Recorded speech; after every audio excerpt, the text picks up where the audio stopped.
Town Salt Lake City down here, way off down there.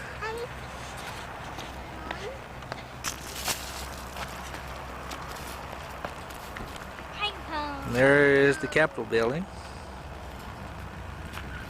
And there is the downtown buildings, the business buildings there.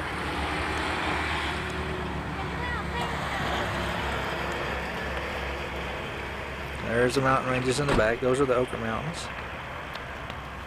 There's some of the downtown area. It's mostly concentrated in one spot. We'll sweep the whole valley here. See a little problem with smog and haze.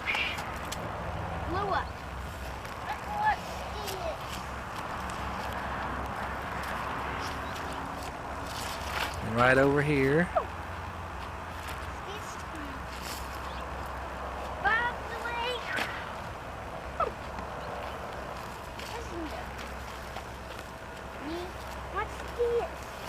Right through there. That's where Kennecott Copper is. Smelter plant. You can see the smokestack barely through the smog.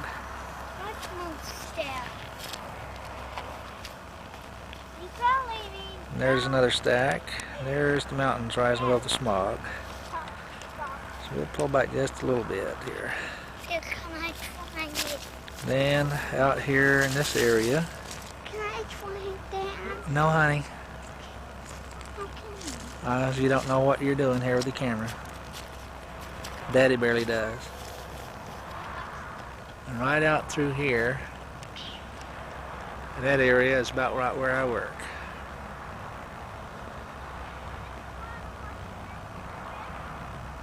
And here's the rest of the valley here. Boys down there playing, throwing rocks over the side. And we'll sweep the valley over in this direction.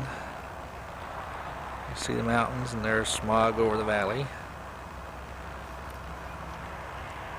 Smog and haze. There's been a little snow here recently, so there's some on the mountaintops.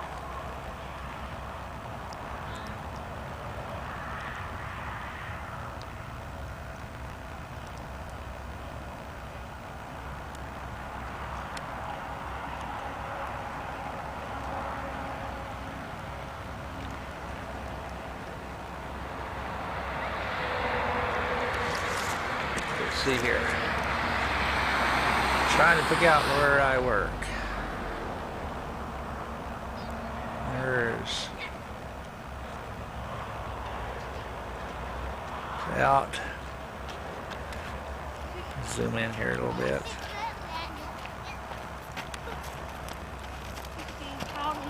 Right out in that area right there is where I work.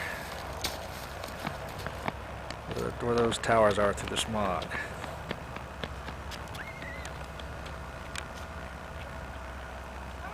There's a large airplane there. Coming in for a landing at the airport. And here's the boys here having some fun. There they are. They're out exploring while Dad shoots. And that'll give you an idea of where they are. Okay guys, let's go.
Dig, dig, dig.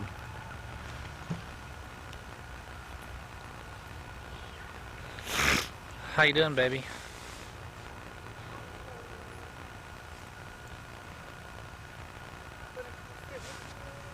Sure. A couple more shots of this little baby here playing in the dirt. And there he goes. Look at all this neat dirt. Swish, swish, swish, swish. Go to the bottom.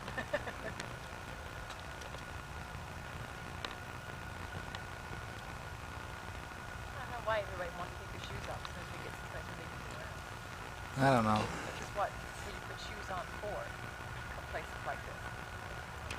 Those other guys are over there. Can't see them from here.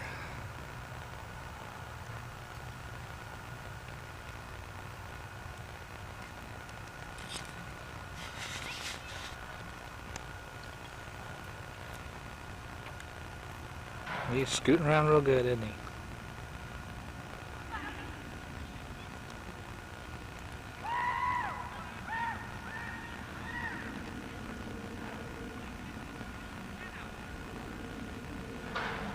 What is that stuff he's doing?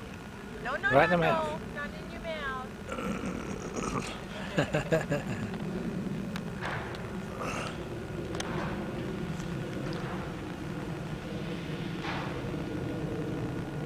That's why we went to the restaurant for to eat.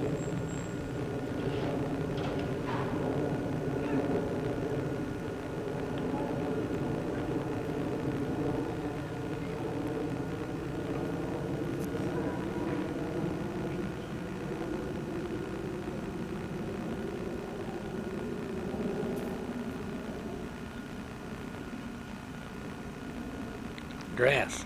That's grass. Together.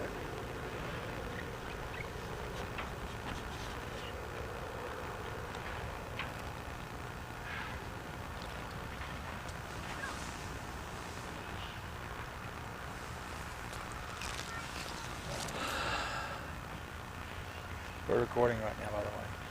Already. Just in case you say something you don't want spread all over the whole world.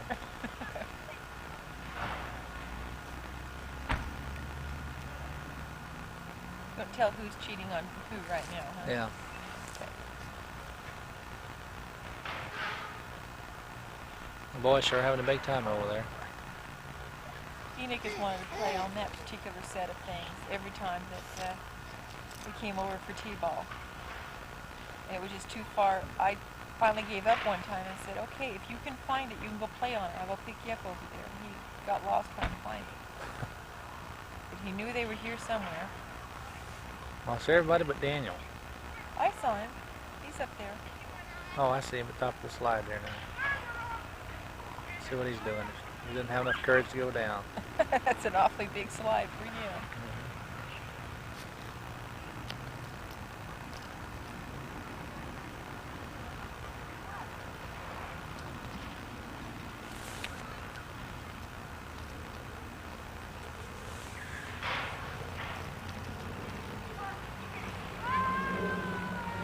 I guess it was when I was talking to Raquel when she brought over Sarai that time last week. And I said, it's just dawned on me, one of the reasons that I feel kind of boxed in, when there were fewer, sometimes you'd take them all to the hardware store or whatever. Since Ishmael's been born, you've never taken them all anywhere with me home. So since, I have never been at home alone since he's been born.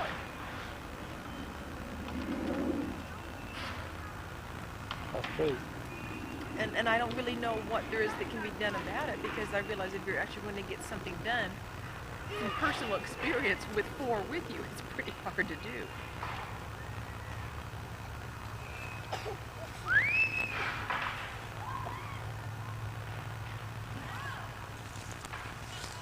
Yeah, I got all these other kids over in there now.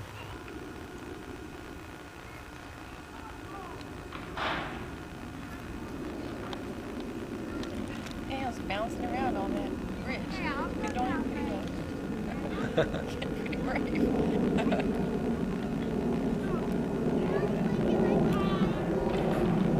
Yeah, the battery's getting low. Do you have to keep replacing?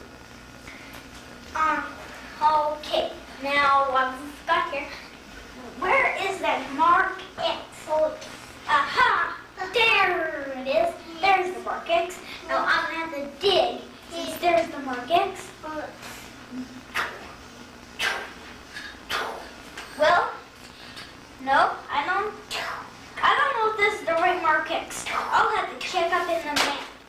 Yep, it is. This is Max, or Jerry Bartlett. He's leading the group. Well, there's a lot of plants that can be used to treat body ailments, and the same plants can be used for food substance. And there's probably no reason in the world why anybody should starve.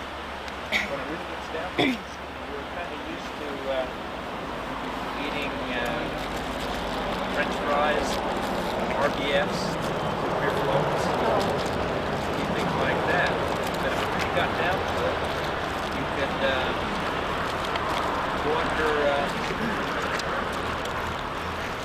tree and there's a whole bunch of plant debris, and you could cook that up and eat. You could even eat dirt if you got really hungry and you wasn't afraid of a little bit of grit in your teeth. You could survive on dirt.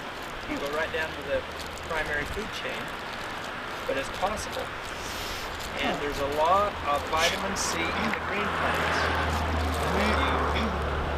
Vitamin C is a stress vitamin. It's very nice if you're in a stressful condition, as like you needed to survive.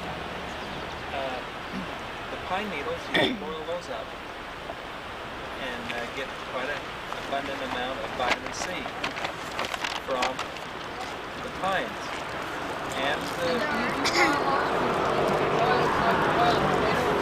you boil it just not a long time, but you know, when one of the sea captains came into New Brunswick area, St. Lawrence Freeway they call it, his sailors had big classical scorbutic disease, what we know as scurvy. And as he moored his ship, and there was 3 or 4 Indians standing on the bank, and they said he invited them aboard. They were curious, and then when they saw the men that were sick, they had open sores on their faces, and they had no energy, and their gums were puffy, and the Indian says, pointed to the eastern white pine, and says, take the needles of this and boil them, and your man will get better. And so the sea captain said, what else have I got to do? And so he did this, and in 2 or 3 days the men started recovering. You use the fresh ones? The fresh ones, you use them off the tree? Yeah, fresh pine needles. You can eat it, but it's easier to boil it. And so over in Lake Victoria in Africa, you got a great big lake. I don't know how many miles it is, 500 or 600 miles one way and so many. And over the years, you know, the little crawdaddies and the insects got in the water, float to the bottom, and then pollen rolls down there, and it gets quite a thick amount of organic buildup. And the guy went down there in the boat and prepared a meal. It's just organic material. He just sits out of it. The guys were eating it and realized really and got to taste it up. So if we really needed to survive, we could. It's just a matter of how, and I'm not sure you're interested in survival. I mean, Yes. I don't know about that. I think Yes, I am. yes, I think yes. maybe we are going to Yes. need to do that. Now, in my book, I tell you how to make plant medicines from the plants. For example, this plant right here. This is called yellow doctor. I put the photo of this at the point of the mountain. In the prison, over toward Bluffdale or Bluffdale. But in here we tell you what part of the plant to use, and then over here it tells you what it's good for. Blood purifier. It's a good source of iron. So there's then in the book it tells you to make a decoction. That means simply boiling it in water. A tea, you don't boil a tea. You bring it to the boiling point and then let it steep. Don't ever boil it. And if it calls for an infusion or a tea. What you should start even with the tea is start with your water cold. Leave it sit 15 or 20 minutes, and that will pull out some of the medicinal qualities that once you start boiling won't release once you heat it up. So and in the book is a little, also color coded, that tells you, for example, how to make teas and ointments and things like this. Here's a section on how to make ointments. The reason I wanted to show you this picture is right across the street you see these little poplars. Actually, before the leaves come out, the leaves start developing in a little bud. They're called leaf bud scales that cover these young, tiny embryonic leaves. And if you'll notice, and probably a lot of you have seen them, they got a resinous material on them. The ointment basis, so as the leaf develops, these little bud scales as they pop up, and they fall at the bottom of the tree. You can gather them up, and when you're making an ointment, say a good ointment base is lard. It's a very good ointment base. You know, people say, oh, I got to stay away from animal fats or animal oils, but not so. As far as ointment bases, they're good because they're used as a vehicle to carry the ointment to the medicament to the affected area. And I have a list of the ointment bases that you can use in here in the step-by-step process of how you get it into a form that you can use it. But this has these bud scales. They call it balm of Gilead. Have you ever heard that? Balm of Gilead comes from the poplar bud scales, and they're very good. They have an acid in it that will prevent the ointment from going rancid, which is nice. Beeswax also has a substance that will help it from going rancid, and use beeswax in your ointment base to stiffen it up. Okay. All right. Good. Really helped me out. The other day, I made some things and stuff. Oh, did you? Daddy, when are we going to go anywhere? The plantain salve. Now let me show you the picture of plantago or plantain. One of the nicest I hope plants so.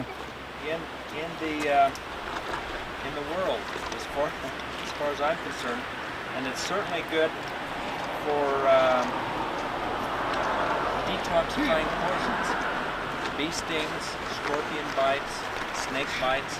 I was over in China about 4 years ago, and I was walking in this area, and lo and behold, I saw a bird run across the path, and right behind it was a black cobra. And it stopped when it saw me, and I was with 2 or 3 other guys, and it wheeled out and looked at us, and it decided, I think it was deciding what it should do. And what it did, and I was glad to see it, it turned around and ran off, but you couldn't catch it. It scurried like that. I've never seen anything move quite so fast. But if you do get bit by snakes, this plant here, called plantago or plantain, this is found on page 50 of those that bought that book, or have the book. And it's the leaves, and it tells you the entire plant. Now, these are little annuals. This plant was first discovered in America by the Indians, and where they found it is where the white men came, this plant seemed to grow. They used to call it white man's foot. I think that's one of the common names. Englishman's foot. And what they were doing is these little seeds would get on the mud or on the wagon wheels, and as the Western movement came by, these little plantagos or plantain was found growing. So they thought it was everywhere the white men walked that this plant grew.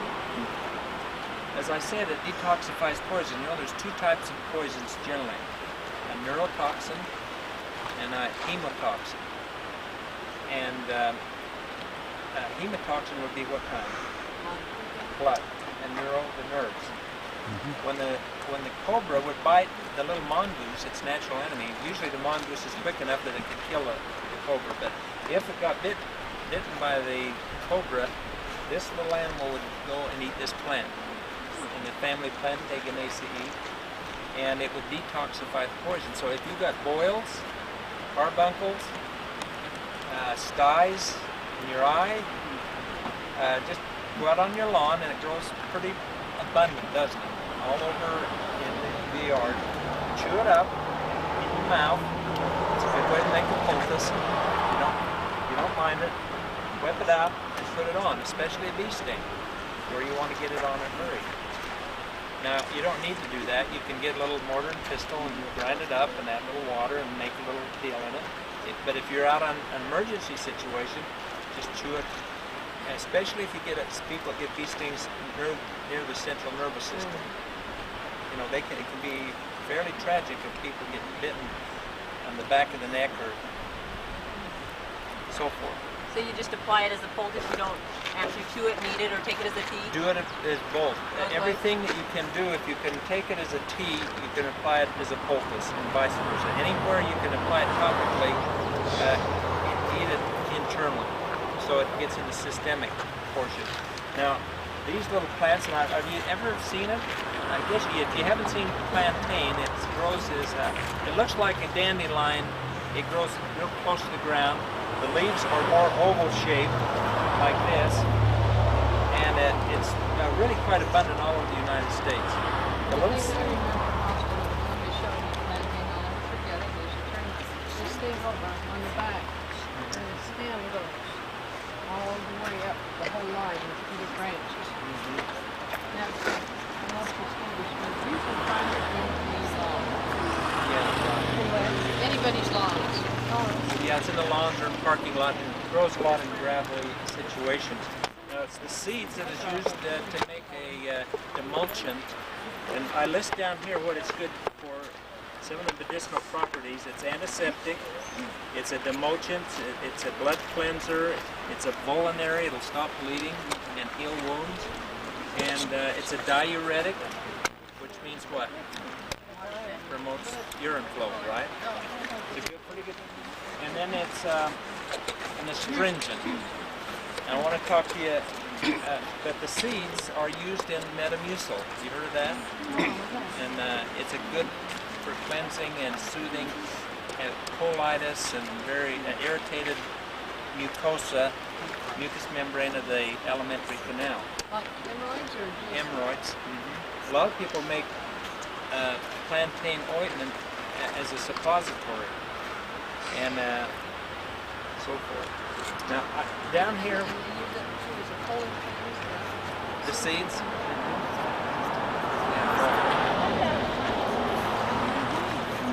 Well, there's other things that are better than that. Now, I mentioned in the book, the last thing I said here is an astringent. We have a very good astringent plant right behind me. This botanical name is Quercus. This is all of the oaks. Their first name is Quercus, like you're a Quercus. Quercus, and this is Gambel's oak. It's called Quercus gambelii. And the leaves, and sometimes they get little galls on them. A little insect will sting it, and it'll form a little cancerous growth and gets hard. And they're called oak galls. And they're astringent. And what astringent property means, as you saw it. Now, if you were to look in the book, believe it or not, there's a glossary. So if you're looking down here, this plant says, well, it's good for, eliminates catabolic wastes, or psoriasis. I say, well, what is that? You look in the back. I tried to cover as many bases as I could. Now let's see what it says about an astringent. These are agents that cause tissue to contract or pucker. This is why, say if you're having menstrual problems and you're having excessive menses, you can go to this plant either in the green form or say it's in the winter, and you can grab this. Here's a whole handful of already dried plants that you make a tea out of.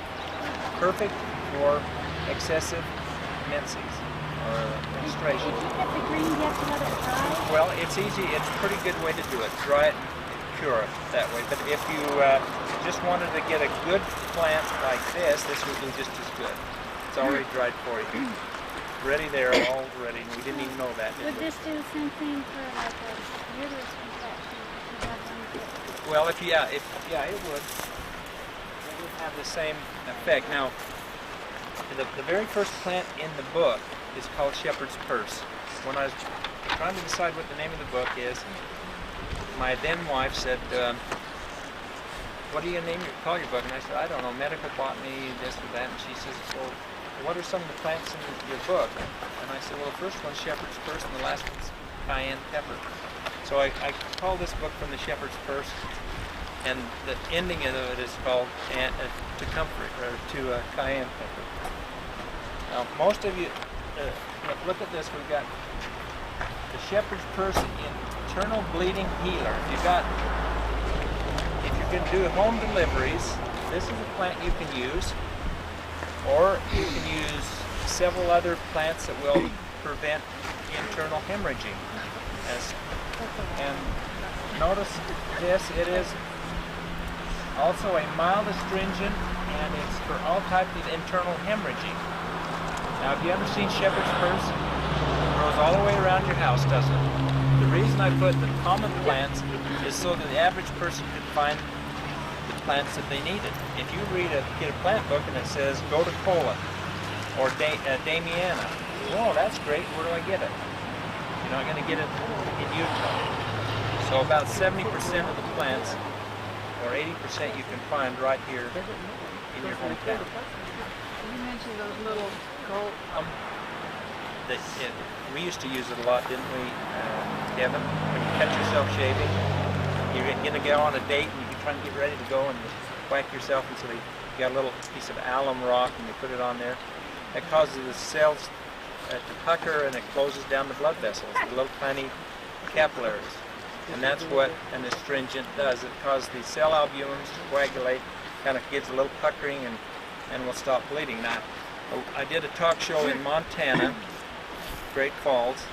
It was on a TV show, and the gal wrote in for my book, and 5 months later she wrote me, and she said, I'd taken my husband to Mayo Clinic. He had internal bleeding, and they couldn't stop it. And they did an exploratory surgery. They still couldn't find it. And so when she got my book, it said all types of internal hemorrhages. So she went to the health food store and bought some Shepherd's Purse, took it home, made a tea, and in a few days the bleeding quit. Can you imagine that? That's pretty, to me, phenomenal. Now there's a few other plants that I want to show you that isn't in the book. You notice that little yellow plant there that's growing next to the sage? I don't know what it's good for, other than it usually indicates that the soil is rich in selenium. You know how useful selenium is. Now there's also a plant, whose book is this? You had me get it out. Oh, all right. Would you hold it, Shirlene? Now, in the book, Shirlene, look under Mountain Lover's Companion. I want to show you a plant that almost inevitably, when you see one, you see the other. And I've seen the one, but I'm not sure. Let's see.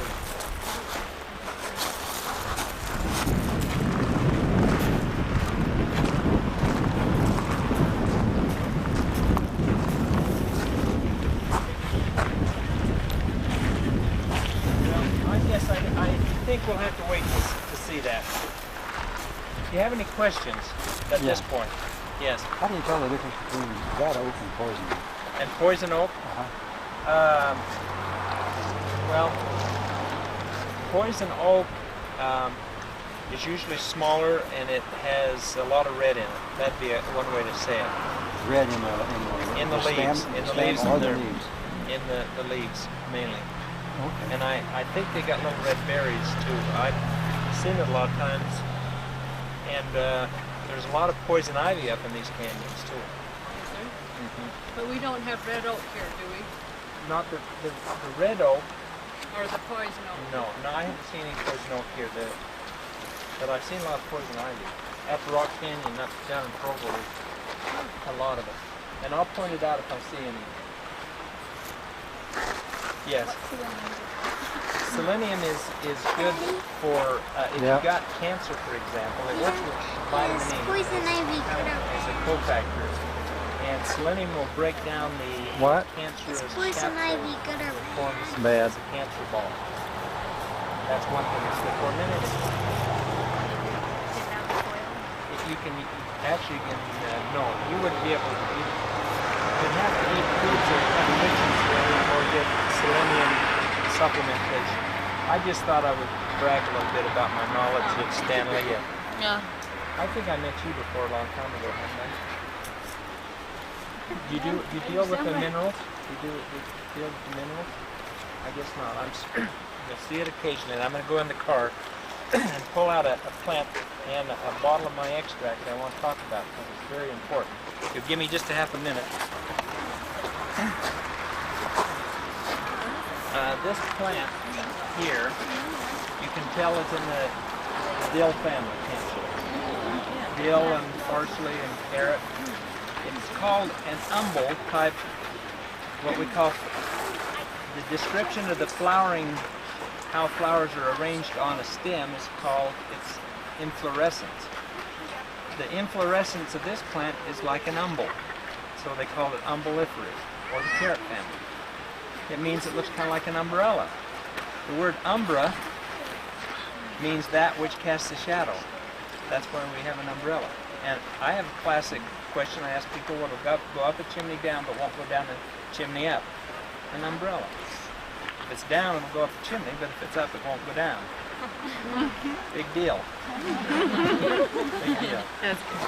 Anyway, this plant here that you're looking at is one of the most important plants, I think, in the whole world because it's a natural antibiotic. And it grows sparsely in these canyons, but you can find it.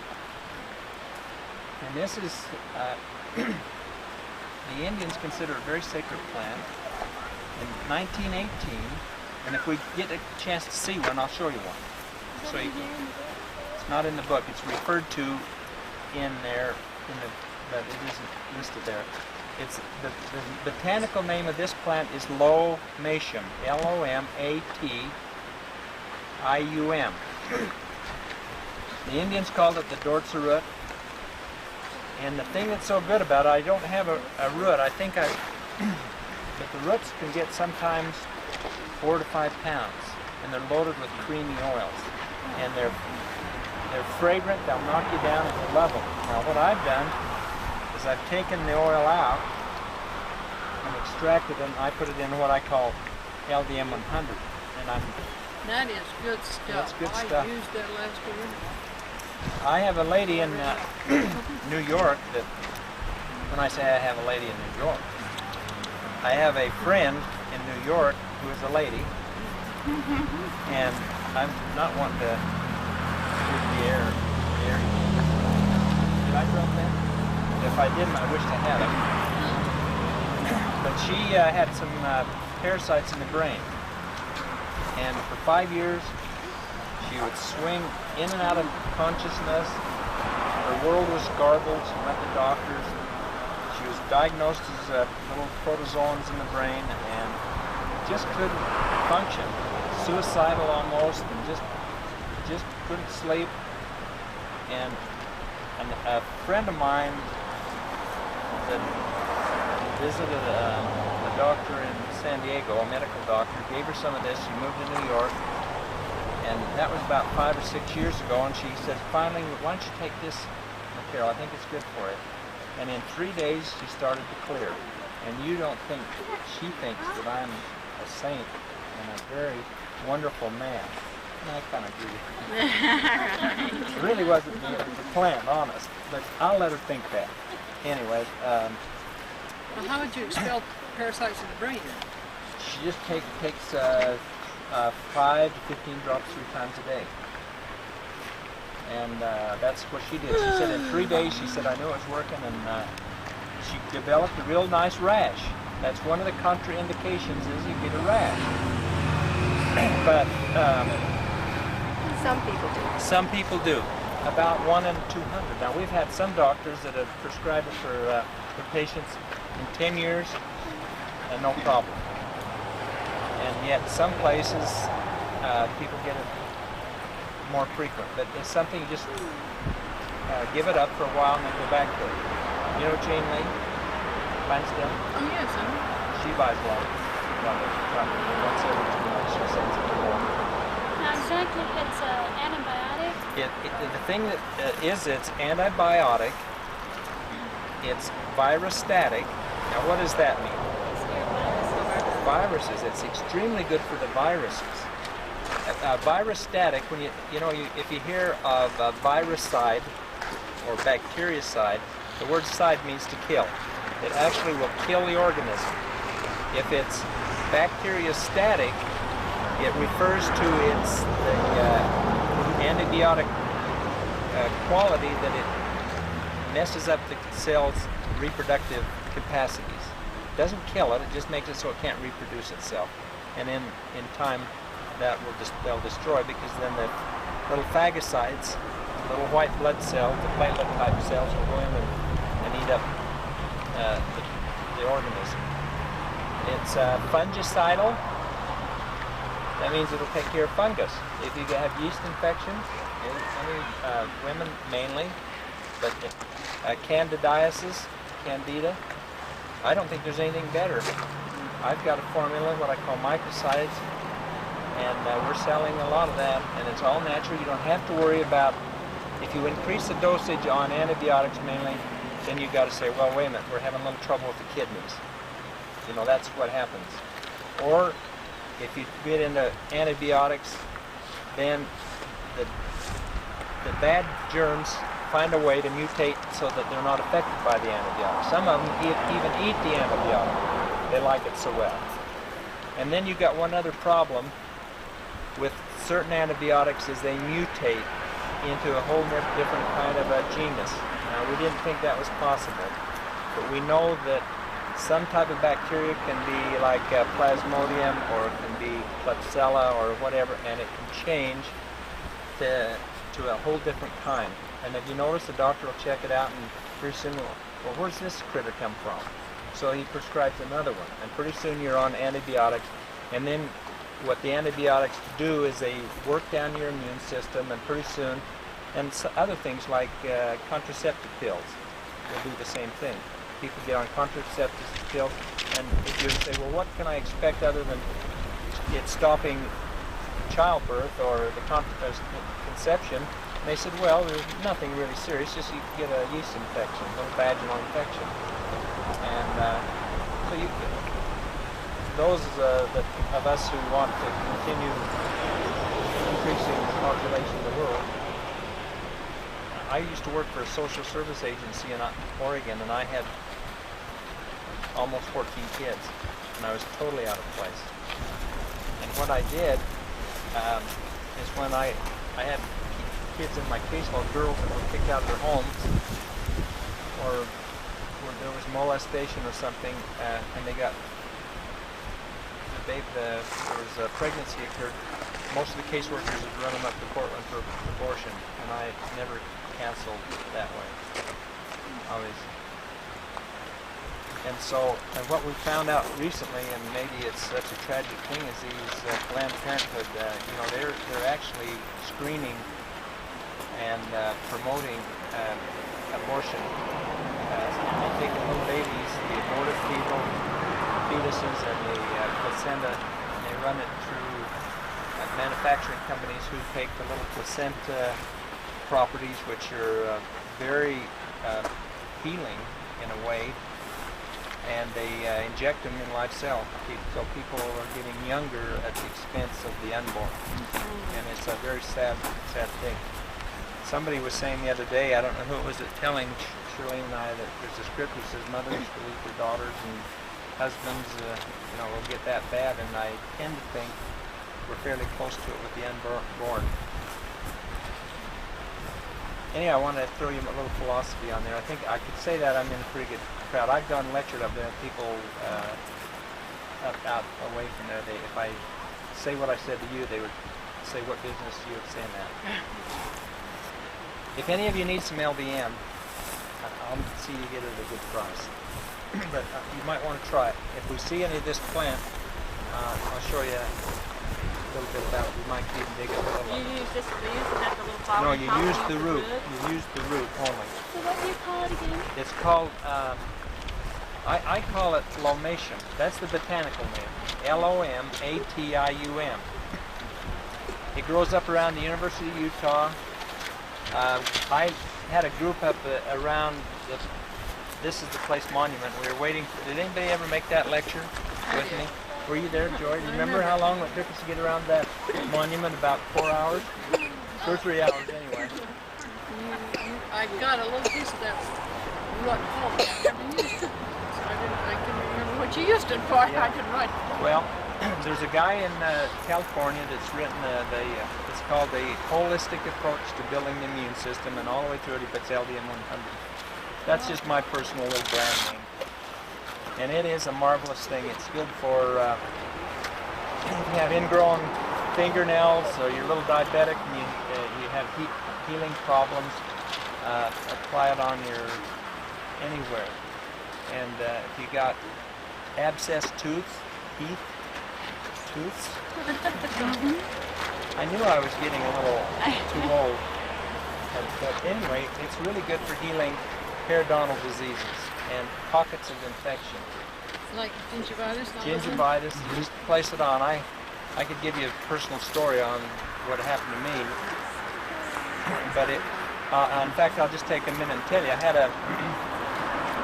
a crown put on a tooth back here, and they did a root canal. And after about 15 or 20 years, I had found out that I had a little abscess that developed, and they wanted to do another root canal, but they noticed that one of my roots had curved this way. I mean, it was probably that way already. And they couldn't go all the way up in there and make it bend, and so that was where the infection was.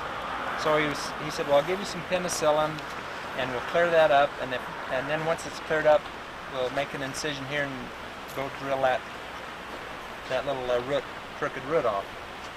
So I said, well, I don't want penicillin. I think in a certain amount of it would be good. I mean, you can't say absolutely not, but I went, I decided to give the old LDM try, and I laid on the bed and put it right on the top of the tooth and let it run down into the gum line. And I did this for about, 6 times, about every 2 hours.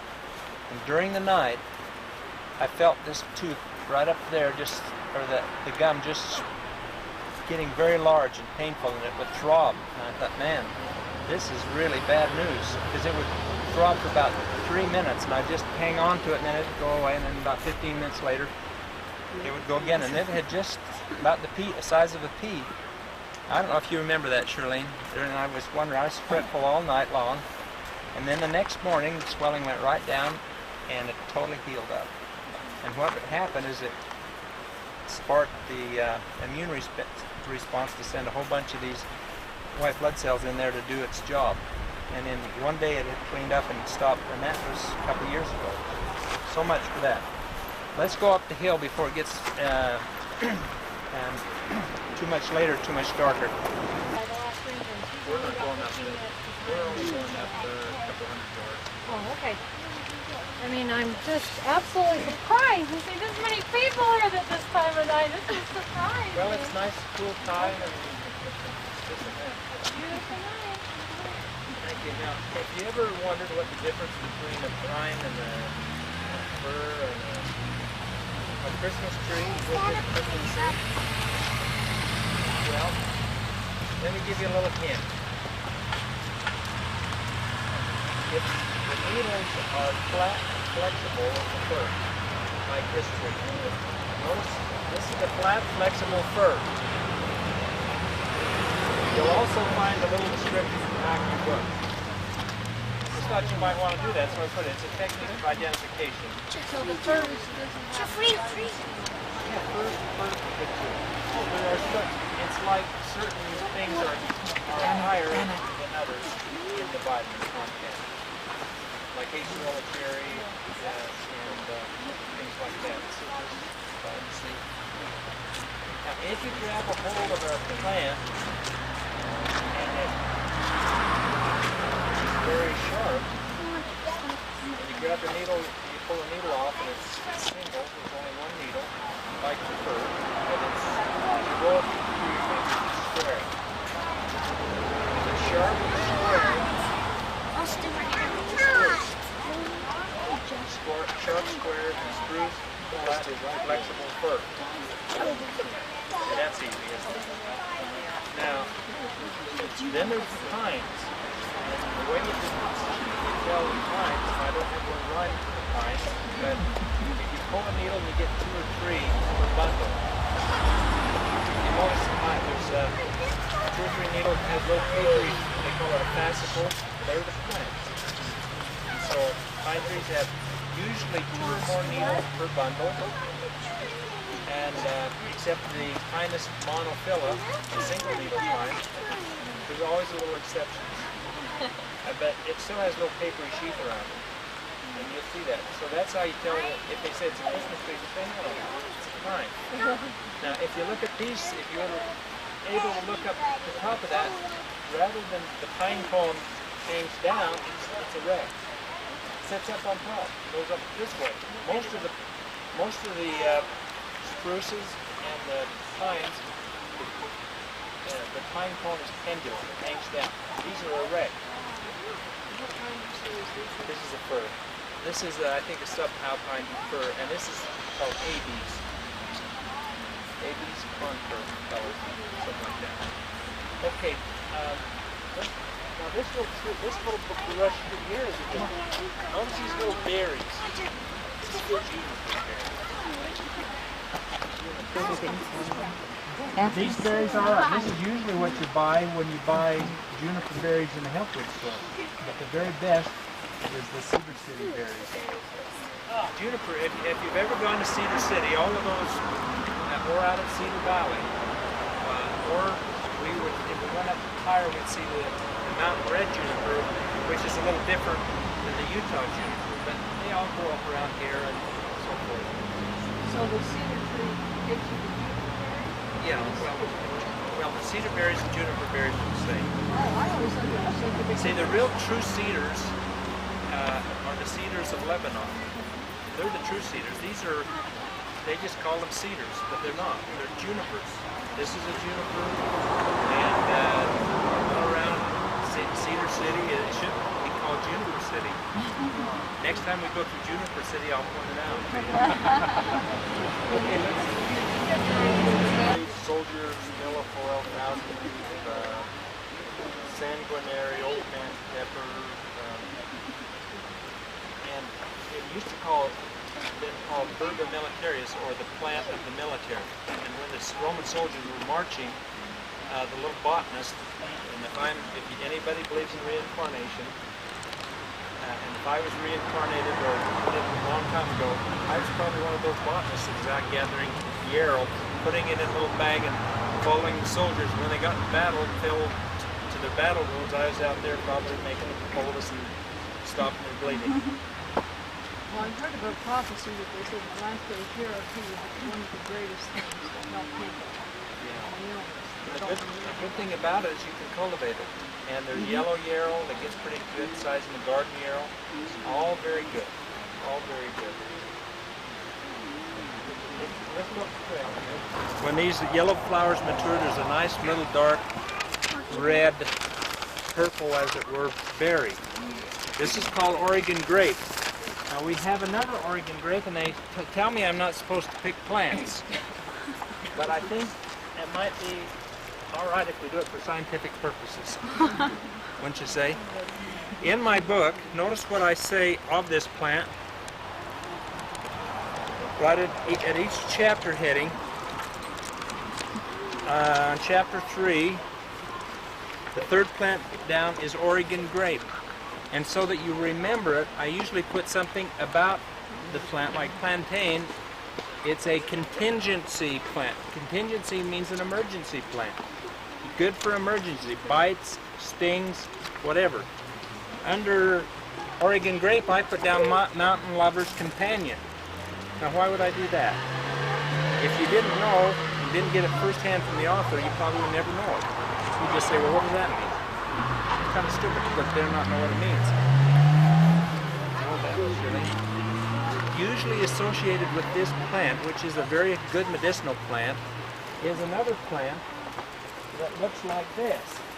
In fact, I very seldom see them growing apart, and that's why I call it Mountain Lovers. This is Mountain Lover, and this is the companion of it. They always found them growing together. Isn't that interesting that I found it?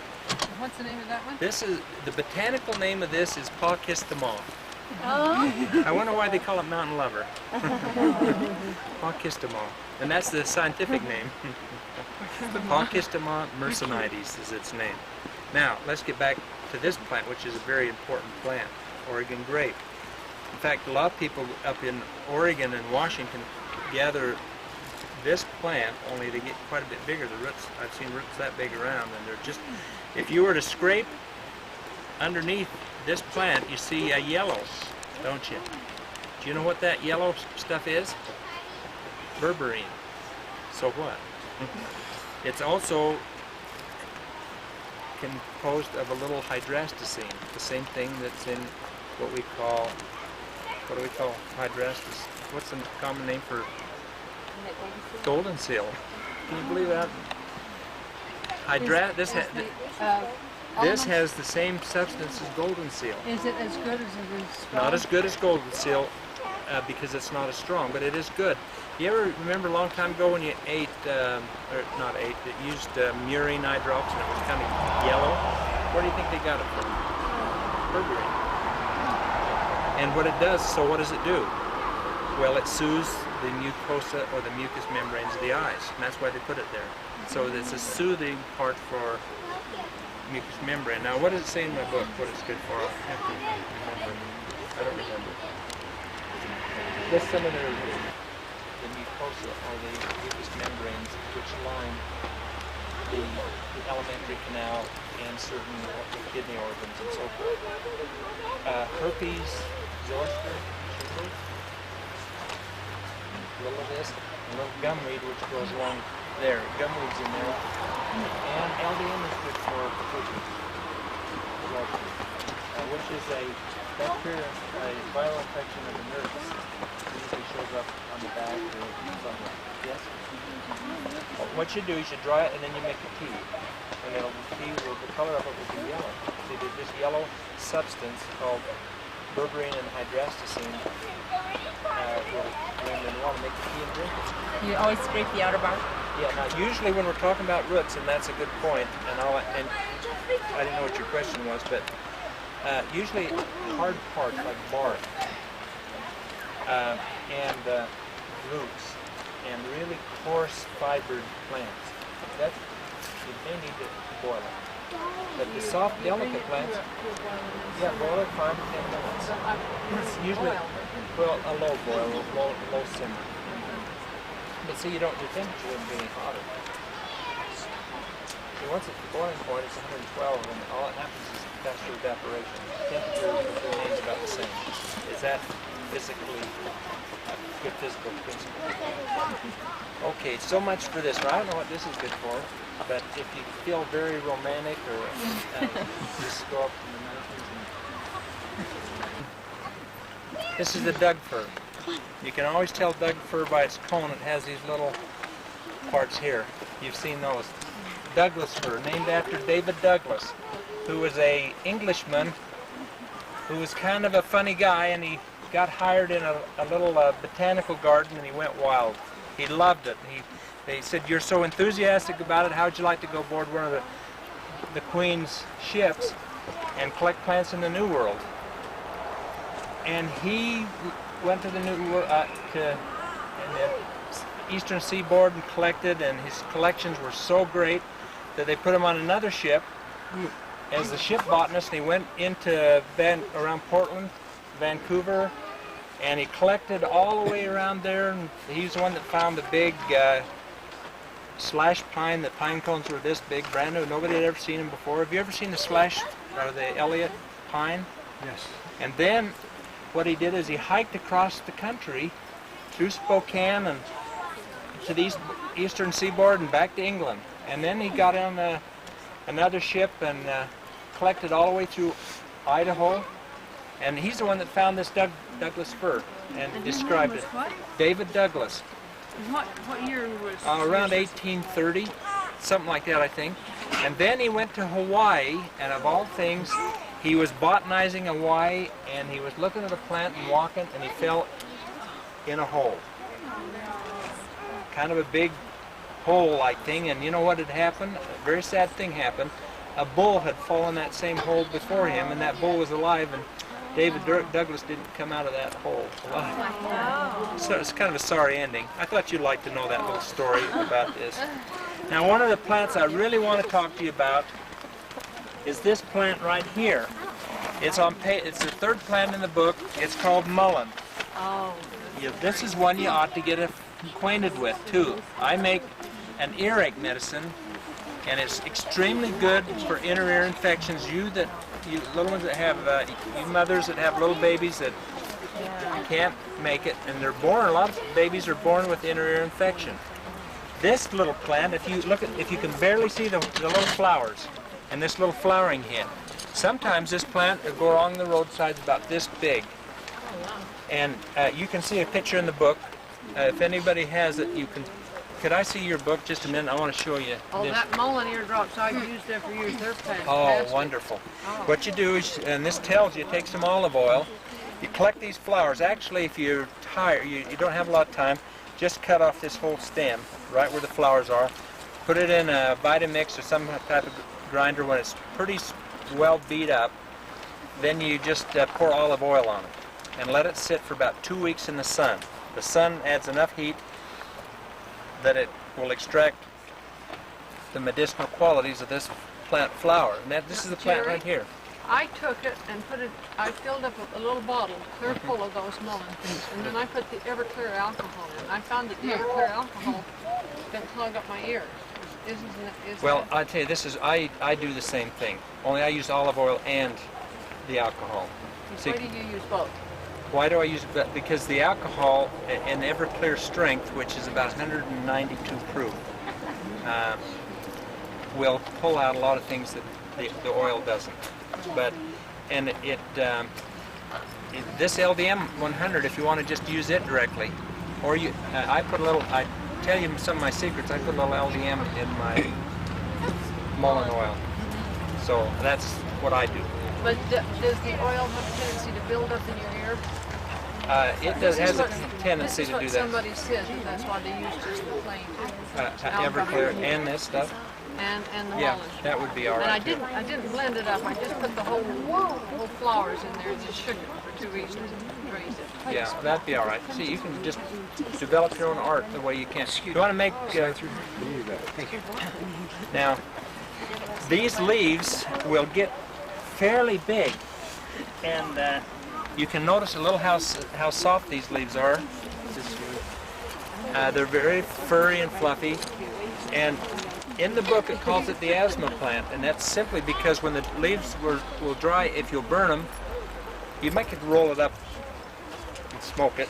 If you could do it behind the barn, nobody would see it, or you could put it in a corncob pipe where nobody could see it, or you can make it burn it like an incense and bring it past your nostrils and inhale it, and it clears the lungs in asthmatic conditions. Now these leaves, I've collected them where the leaf will go about this big, and it's very soft if you want to feel. When it dries, they would put it in baby's diaper. They'd put it in the buckskin, inside the buckskin as a lining, tie it around a little papoose, and then after the little baby did its job, they just wrap it up and throw it away. First disposable diaper. First disposable. Probably, we got nothing on the Indians, do we? Also, in the book it said it's anodyne. The great thing about mullein is it has pain relieving qualities. So not only are you healing the inner ear infection, you're also giving relief from pain. And that's why it works so good for these youngsters. Because it has anesthetizing or pain relieving qualities. For that reason, if you were around a little pond and you were hungry and you knew there were some fish in there in a little pond, you could take 3 or 4 handfuls of these plants, throw it in some boiling water, and dump it in the pond if it isn't too big, and it'll anesthetize the fish. And it won't kill them, it'll just knock them out and they'll float to the surface. And so now, in England, they take the seeds of this plant and throw them in the water, and the slow meandering, the fish would gobble them, and pretty soon it'd knock them out and they'd float to the top. If any fish and game people are around, we didn't.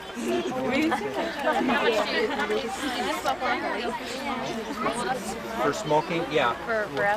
For asthma, about the same that would fit in a corncob pipe if you wanted to do that. But I would just... Yeah, about that. And that's legitimate, isn't it? For medicinal purposes. I figure I can collect a plant or two and nobody's going to get after me because I'm doing it for scientific research. Well, you gotta dry it first, though, Yeah, right? well, you dry it, yes. Okay. I was gonna say, But you can take it as a tea.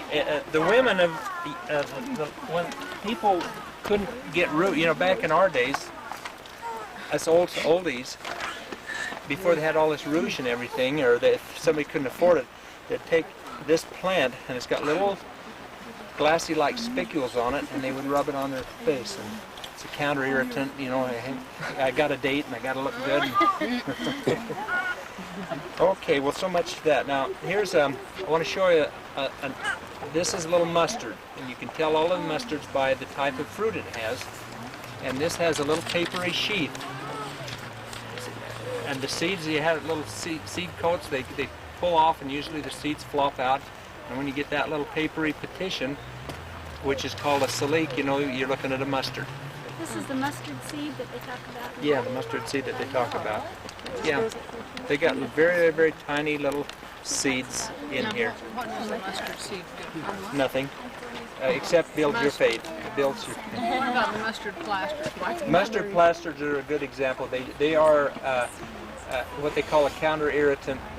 And they give a lot of heat and draw infection out of the body. Oh, I had several. Most of the seeds of the mustard is what they use on that. I want to walk up a little closer because there's another plant I think the young kids, CIA, and whoever else to know about it. What we would do is alum root. And we would squeeze the juices of this plant into our what used to be what was called fountain pens, and you guys don't know anything about a fountain pen. Used to have a bottle of ink and a little thing that we used to push on it, and we could load our fountain pens. Well, anyway, if you could get this, squeeze the juices from the leaves of this plant, and you can write a letter, and then as it dries, it'll disappear, and to get it to reappear, you put it under water, and it'll reappear. The writing will reappear. See, we're all secret agents now. This is in what is called the Saxifragaceae family, and I don't know what it's called, the Saxifrag family, and it's a good astringent. That's why they call it alum root, because it'll pucker the skin and cause bleeding to stop. Now, I will tell you what I think is poison oak. It's quite as concentrated. You have to boil it down and boil it down and boil it down and boil it down to get the honey out. Or, I mean, the sweet part out. No, you have to tap the tree in the spring. Now, you can actually get syrup out of these trees here, out of the fir trees.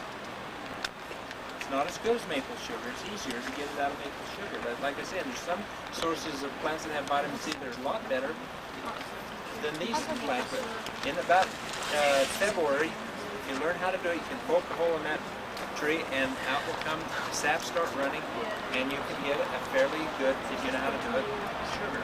Does that have a tendency to kill the tree when you do that? No.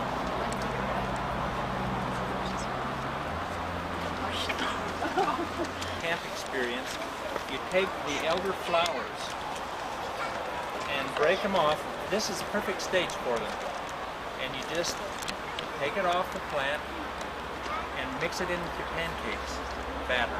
You just, and then, so you just take these little blossoms, put it in your pancake batter, and really quite good. At least you'll think it's good if you're wildcrafting and having fun. Really quite good. Just wait till they bloom and eat them in the berries like this. You can eat it. It's an edible plant. Now you can take the elder flowers and put it in your bath water, and it is a refrigerant. It cools. It's a cooling substance and very healing, they say. I've never tried it. The leaves are repellent to insects. So you can soak these in olive oil, or if you're walking along and bugs are bothering you and you have a hat, stick a little handful under your hat, and that will help keep the bugs away. The leaves. Now there is some people that believe that you never want to sleep under the elder tree because certain substances will float down there and cause you to hallucinate. And they don't want, if you don't want to hallucinate, you don't want to sleep under an elder tree. Well, if I could find home and put it under my pillow, then I'd be okay. Yeah. You'd be on top of it. Yeah, soak the leaves in olive oil and then take that as an insect repellent. Certainly a lot better than our commercial repellents. There's a recipe in the book about it, and I forget. It's been so long that I don't know. You can see this little maple. This is called a big tooth maple. It doesn't mean it's not a big leaf maple, but the teeth on the leaf are pretty big, and its botanical name is Acer grandidatatum. Grand dental tooth. Grand tooth. Guess we're going to go up and get some on.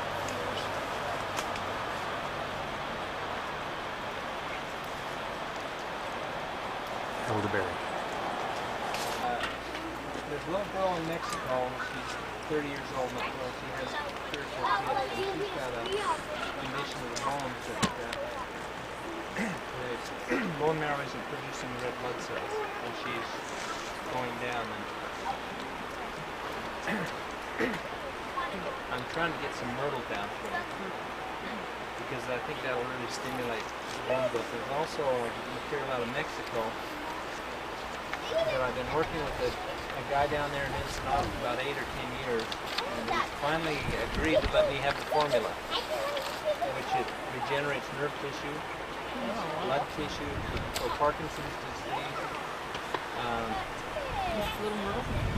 Myrtle does No, this is a substance that he has that I may be producing here in the United States. It's only available in Mexico, but I'm hoping we can get it here because it regenerates for strokes. It'll cause those nerves to reconnect and multiple sclerosis. Well, we can walk up just a little further. If you want to take a little time and just do some chatting about anything you want to talk about now. Let's kind of turn loose for open discussion. I might mention that all of the plants in Utah, about 80% of them are new. They weren't here when the pioneers first got here. The sandbar willow, the willows that come up and were from old the Tigris and Euphrates area, around Saddam Hussein's country. Old Babylon, that's where they found their way up these drainages. They weren't here when the pioneers first got here. The pioneers brought most of them on their wagons and then mud on their boots. About 80% of them, you imagine that? They say, well, what's here? Little brome grass here, Bromus tectorum was not here. Dyer's Woad was not here. And a whole bunch of others just are new ones. So, any questions? Just sit down? Yes. I'm really glad that Joy asked me to come because I enjoy doing this. And it gets me out and gets me walking. And, I did a herb walk in Indiana 2 weeks ago, and from there I flew to New York and gave a lecture. And so I used to do quite a few of them, and I don't mind anybody wants to line it up. You're welcome. If I can schedule it, I'll do it. We had a hard time finding the test. Well, how do we get a hold of you? It's hard to get in touch with me because I'm hiding from You people. get Kevin to do it for you. The state of Utah heard that I was around and they wanted to find out what I was doing. Well, I make my medicines a little different than is authorized. And they're good medicines and they're helpful, but they're not FDA or the state health We're more department. interested than before. They don't get a kick. Most of you, I would suspect, are common law fluent type people, meaning that you don't want anybody between you and God, not even the state. So, you know, my brother got married, and then he went into the temple and got married, and then he started learning that when you connect up with the state, they're part of your marriage. They're a partner in your marriage, and if you decide to dissolve your marriage, they want a third of it, because they're a third part of it. That's why you go through probate when you get. So if you want to get out of the connections or contracts, which you had a right to do, Joy, this isn't any new to any of these people, but it's a good point if you want to bring in my brother's condition. He's done a lot of studying and decided I want the state out of my marriage. The reason he wants to get everything, Social Security out, even no driver's license. When you sign up for the state, even on a driver's license, you're in contract with them and you'll obey all of the laws pertaining to that contract. When you sign a bank account, there's I don't know how many tons of regulations that you say that you'll be responsible for. When President Bush said to the president of Egypt, we're going to relieve, since you're helping us no more, we're going to relieve your $5 billion debt, which was overdue anyway, and they would never pay it. Well, how does that happen? How does that, all that there is so you don't owe it anymore? He just takes it on a record. Taxpayers liable for it. Savings and loan, notice they say the taxpayer will have to pick it up. Okay, well how's that going to happen? Well, what they could do is they could say, we want, you've signed these agreements. You've gone into a certain kind of contract, and you did it willingly. You didn't do it very knowingly, and that's how you can get out of it. But these savings and loan defaults, they can continue for it, and me, if you have a contract with them. So, my brother decided, well, he doesn't want to be responsible for the national debt or the savings and loan. He wants to get no one between, and he's very faithful to his wife and 8 kids. But the church the bishop just called him and said, guess what? We don't like what you're doing. We're going to hold a court. A kangaroo court. They're going to hold a high council court, and you face possible disfellowshipment or excommunication. Well, and the charge is maintaining a marital relationship with his wife. Can you believe that? That really gets to be funny. And some people get excommunicated, if it matters to anybody, and maybe it does, for teaching your kids at home, which I think is a terrible disgrace. Anybody that would deprive the kids of the social and teaching, like my brother. That's pretty bad news. Whatever, if anybody wants another herb walker, we can find another place. There's a lot of things that we just couldn't stop. And but I'm going to be doing a lot of mountain collecting in the next little while. But if you call me about a week ahead of time, call me and say, when can you do it? And if you don't mind walking up like this, or you can get a hold of me. My phone number, you don't let it out. 261-1990. And I'd be happy then. I won't charge you, but I might try to sell you a book. But the books run for $24.95 and you get them for $15. And I think it's a pretty good book. What did you say? Well, you bought a book? No, bought. Oh, then you can just come and I won't try to sell you another one. Like you bought one before you came here? No, we bought it just today. Some of you had it. My chiropractor has Dale.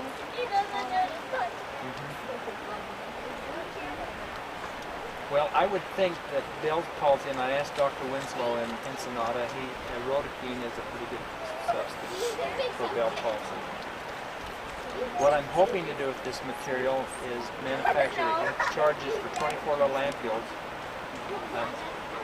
Wholesale price is $90. So the doctor wants to make a little bit and the patient can't use it. So we're going to eventually make it so that the person that has these problems can use it.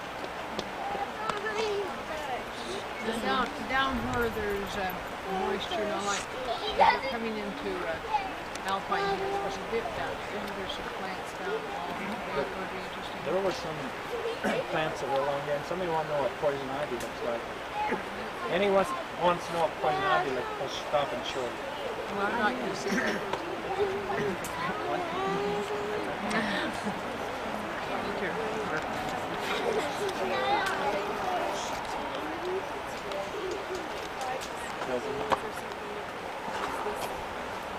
Well, I would think maybe you could use it, yeah, you could use it homeopathically or you can make tea out of it.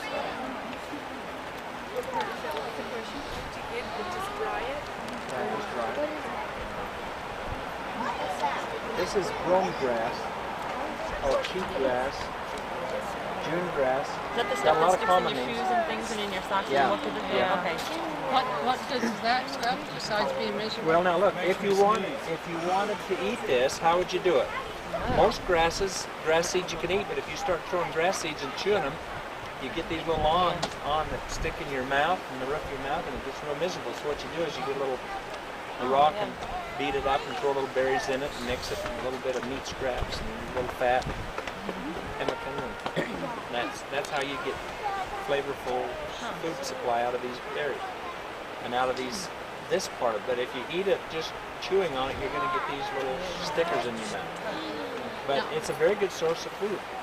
Now, is most grass edible except a few dry leaves and that, or what? Yeah, most of them are edible. I don't probably know any grasses. I've heard some that are. There's a grass that grows on the West Desert called Stipa comata or needle-and thread grass. And that's what causes lump jaw in cattle. They chew this and it has a seed with a very long awn on it. And it gets in there and it gets infected and cattle get lump jaw out of that and they have to incise it out. Or kill them if they don't get through. What is Stark's bill? Stork's bill is some people, let me try to think what that's good for. I'm not really sure. I know a little bit about it, and a friend of mine down in Cane Bed had discovered a use for it, but I don't remember what it is. I found some of those and I couldn't remember what it was, so I was trying to remember. Remember we saw that I can't remember what stork bill is good for. and it had about 4 or 5 fingers sticking out. Yeah. It looks like They really smell good, a certain kind of stork bill. It's got a very aromatic smell to it when it dries out, especially, out through Nevada. You pull off the road somewhere and it's all dried and it's got really an interesting smell to it that's really quite good. Well, look, I think, looks like everybody's done. Anybody wants to stay around and talk longer? Final word I'd get to say is somehow we got to get on gold and silver, don't we? Yes. I think we're going to slip through the millennium the same way we're living, only we're going to have it done right. We won't have Federal Reserve notes. And we'll have gold and silver and honest labor and. I like that. I think that's what's going to happen. I'm looking forward to all the rest of it. Is there any way you could stop as we get down there at the... Yeah, if anybody would like to see a few other things, then I'll be happy to. Let's stop on the way back down through that gully. Yeah, there's not a lot of movement from now on, but I mean, traffic isn't quite as thick as it used to be. That's what I was thinking, is when we get it's past Alpine down that dip down there, there's moisture there. Oh, then you want to see some of the plants? Yes. Over there? Yeah, that's what I was And I saying. thought I would stop and show you poison oak if you wanted. Yes. And Poison well, oak or poison if you- ivy. Poison ivy. Oh, so it's there is poison poison ivy. There is an oak and there's an ivy. Yeah, and this is poison ivy. And that's what we To me, it looks like an arrowhead. Wow. Okay. Don't shake me. What do you get in the picture of all that? Yeah, that whole valley out there, and then where everybody is here. And there's halfage over there. A couple of climbing rocks here and there, and a staircase right here. Tell them about the window. What? Tell them about the window. I did. Okay, come on down. Let's go. Okay, Daddy, I'm coming. That's blue. As much as you can. Now you got to eat a pretty good press. Down. And then, Okay. to do it the way the professionals Speak do a it, little louder, they- please. I'm telling everybody how to make Laetrile. Looks like we got somebody coming down. I don't think they're our group, so if we want to move over. Boy, that's a steamrolling group. We ought to get out of their way. Anyway, if you'll take the seed and press the oils out some way, and apricot seeds, the bitter ones. Okay. And then you take Everclear and you get a flask, and you know what a flask is. I'm graphically showing you what a flask is, and then you get a little distilling unit, and there's a little distilling column. You can buy them at supply houses, and they have water come in the top and circulate through this. There's two parts to this distilling chamber. There's an inner part and an outer part where the water floats around and cools this inner chamber, and that inner chamber just directs right into the alcohol flask. Now if you don't have that and you start boiling the alcohol, you're going to get an explosion. So what happens is the alcohol will heat up at about 180 degrees, 170, and it'll go up into this chamber, and if the water wasn't there to cool it, the alcohol would just go on out. But the water that bubbles on the outside of this little chamber cools it down, and the alcohol drops back in, and you keep it boiling for about 2 hours. Then, if you really want to know really bad, I'll show you how to do it sometime. I'll walk through it, but I'll just tell you how you do it. Now, you got it really hot, and the Laetrile has gone into the alcohol solution. You put your seeds down in there. Yeah, but they got to be ground up and defatted as much as you can. And you boil it for 2 hours in pure Everclear. Oh, so you're not using the oil, you're using the No, ground you seed got to without get the oil you out. try to get the oil out as much as you can. That gets expensive, and that's why they charge so much for Laetrile. Then you get what is called a Buchner funnel. Any chemists know what that is? It's a big funnel, depending on how big your apparatus is. I get one about this big. It has a platform on it with little holes in it, and the platform's about that far from the edge. And the funnel looks like this. It's round, and you put a filter paper on that, and then you dump your hot alcohol containing the Laetrile, and you have to have a little vacuum hose to suck it down through there into a flask. And then you quickly take that flask and put it in deep freeze. And then what happens is the Laetrile precipitates out and floats to the bottom when you freeze it. And there you got it. You dump off the alcohol, and you've got a little white stuff. And if you know what you're doing about this, and I'll teach you how to do it if you want to do it. I don't know when I'll teach it. Sometime. Maybe 10 years from now. But if you really want to know, say, let's have a session on how to make plant medicines, I'll do it for you. Would you like to know how to make Laetrile? Yes. Yes. The thing that's so good about this is I leave the enzymes in. There's certain enzymes that the pharmacists and the guys that are making high-grade Laetrile, they pull these enzymes out, and they do very good for the digestive system. They help heal very badly functioning digestive system. I leave it in. Say, why take it out if it doesn't? If Then- you're having, just one off the track thing, if you're having trouble with digestive, what is the best enzyme things to use in that respect? I can't tell you. I really don't know. But these are good ones, and the very best ones I don't know. I think it's about time to quit. Well, you were going on about enzymes now. Okay, Sorry, I and- interrupted you. I'm sorry. Well, these enzymes I leave in. Now, see, when you eat apricot kernel, everybody should be, including me, and Shirlene gave me a little handful today, and she's going to do better to keep it up. Everybody ought to be on apricot seeds, Fresh, dry. dry seeds. 1 seed for every 10 pounds of body weight. Chew them up. What that does is keep you healthy, and it'll help you get cancer, prevent you from getting cancer. I won't guarantee that, but if we get on natural things, when you eat an apple core, chew right through the core and get into the seeds. That little bitter thing about in the apple seed is laetrile. Bitter almonds, which they used to grow in Northern California, but the government forbid them to grow it. Good old government. You know, our servants, public servants.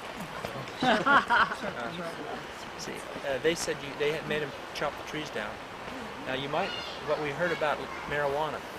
Marijuana, they call hemp, and it is the nicest fiber probably of any known plant.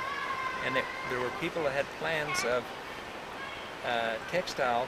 In the textile industry, they were even to take rather the fiber in glass, they were going to replace it by the fiber in marijuana. They said Henry Ford predicted by 1935 all the cars would be made of marijuana. Now that sounded, the outer car would be, yeah, it's a marvelous plant, and nutritionally, if you make a tea out of the leaves, it is good for the immune system. But Put it up on the wall. on their where? On the walls? The hemp from marijuana. So we get a lot of things that, you know, the monopolists just, we do know a lot of healing techniques that can transmute some substances like metals out of the body. What is that? Well, I know a famous doctor in this country that was treating a man that had, I forget what to call it, a metal brace down his back. Had a broken back, so they wired on this stainless steel strap, top and bottom. They went through this man's treatment, and they transmuted, changed the metal to a substance that could be excreted from the body. The only things that's left, they didn't, are the bolts on the top and bottom. Healing bones real fast and so forth. So what is used to Well, the people use minerals and various body electronic techniques, and they're very fantastic, very, very fantastic. Healing technique, the body was designed, if we only knew it, to heal rapidly, like 20 minutes. Broken bones in 20 minutes without the lengthy thing. I think rejuvenation is, and I'm trying to rejuvenate myself. I've been like a lot of people who just get in the car and drive for mile after mile. Had a large family and had to take care of them. You don't want to get in the car and here and there. I've been married to Shirlene 4 years, and if you were to plot my travels in the last 4 years, it would spin most people, wouldn't it, Shirlene? And most of the trips were unnecessary. 200,000 Were unnecessary, or 200,000 total. Probably a little more than that. Well, that's just driving, Yeah, just driving. but you've been in there for. Yeah, but there are, I think there are a lot of healing techniques, and your mind can do a lot of it. The mind, see, some people are real stubborn and they're not going to get sick, and they're going to get better. And then there's other people that decide to give up because it's too pain. But pain is the healer too. See? Thank you for coming. If anybody wants to talk to me privately, you're welcome to do so. We see a rainbow. We see a rainbow. We see a rainbow. We see a rainbow.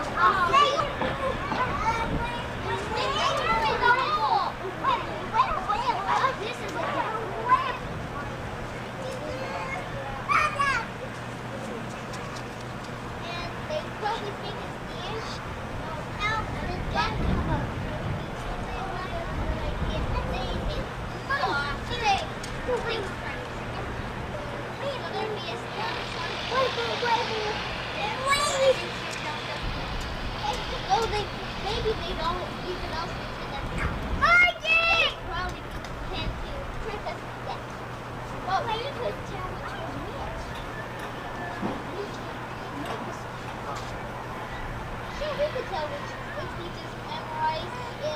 Michael, go help the baby down. Don't spit on me. Michael. Somebody go get a woman. Me? Okay, put it in.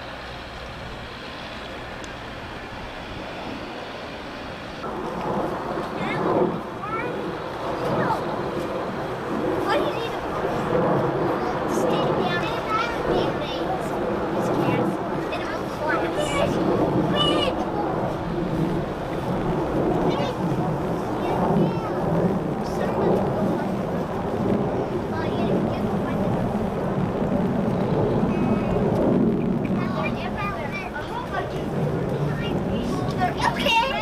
Okay.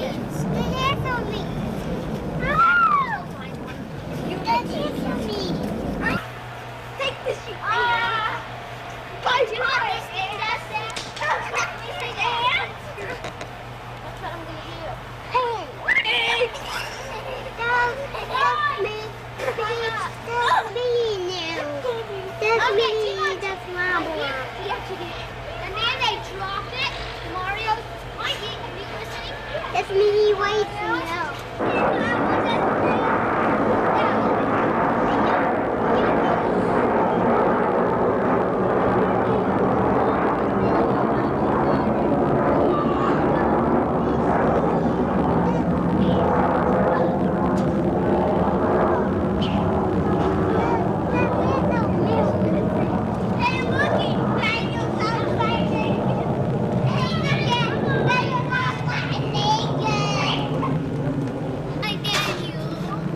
Daniel's outside naked. You better run back in the house. You're on camera.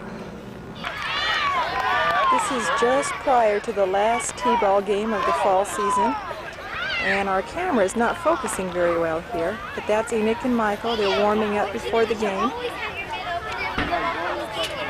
Their coach told them to practice and play catch a few minutes. Over here in the Jazz jacket is Abe, their coach. He's been a real sweetheart, been real patient with him. And the guy that's talking to him has been his helper. I never did know his name.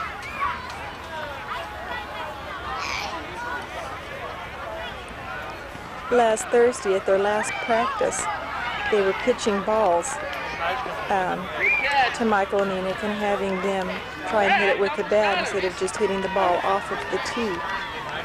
And Enoch was doing really well. In fact, I heard the coaches talking between themselves later and saying, boy, he's got a really good swing on him.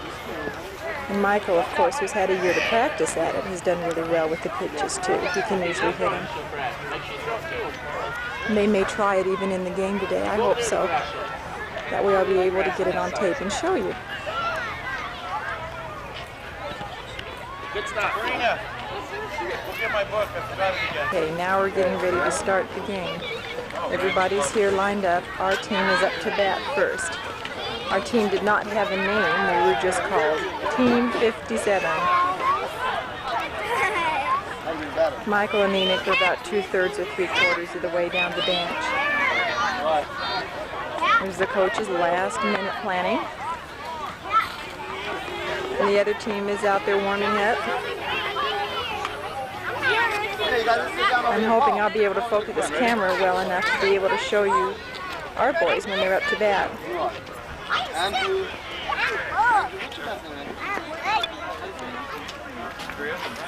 I don't know if you can see this little guy way out there in the outfield, but he doesn't look more than about 3 years old on the opposing team there. He's so cute. Yes, ma'am. It's fun to watch these little boys. Yes, ma'am. Michael is now up to bat. Abe is out there. He's going to pitch it to him. Get ready to run. Jay, right in here. You can go home. Come on, Michael. Touch your base, infield. Good!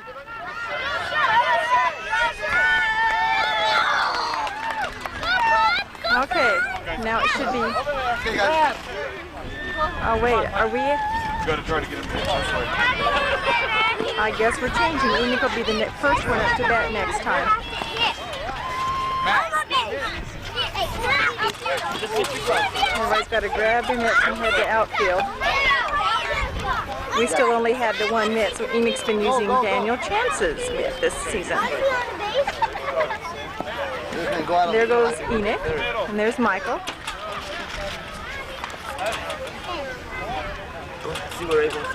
Where is Enid's mitt? Hey, fix and run till the ball hits the infield. Oh. This is typical to have forgotten something like a mitt.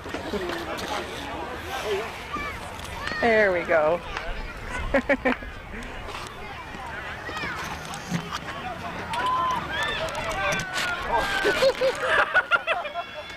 Oh, sure. Playing the outfield is hard because it gets kind of boring. They tend to lose interest. See, that's what happens when you don't have a computer to tell them where to go, buddy. Well, see, it looks like they play the same positions the whole time. Next time I'll know better. Let's see, there's where Enoch is. Where did Michael go? Oh, he's right over there. Not far enough. Close. Woo. Looking good. Okay, you guys charge that ball. And almost get them both in the picture. Get it in the air, Paul. He just watches it. Just missed this last one. Enoch caught the ball. Not exactly a fly, but he did dive for it and get it. Good for Enoch. It's hard to know when something's going to...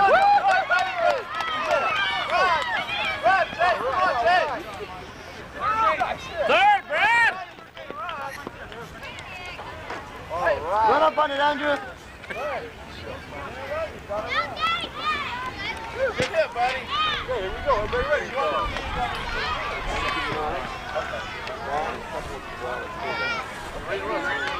on. Lefevre, that's with an L. Okay. Hey, Paul. Oh, bad.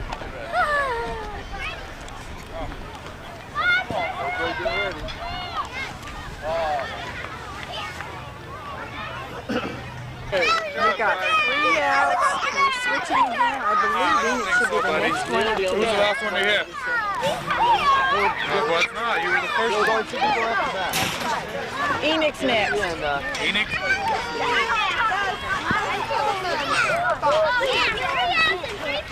Okay, wait. Enoch. You want to use the tee or do you want to pitch? But they didn't bat yet. I want you to forward. Okay. Okay. I'm just going to try and hit it from a pitch. Oh, wait. He just practiced it for the very first time last Thursday. Michael's turn. He's doing really well. No, Michael did hit. Michael did hit. It's Andrew and then Jesse. We need to move that tee out of the way.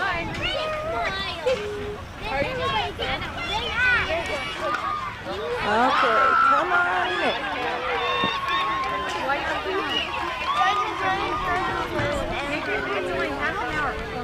We got 3 out. Oh, very close.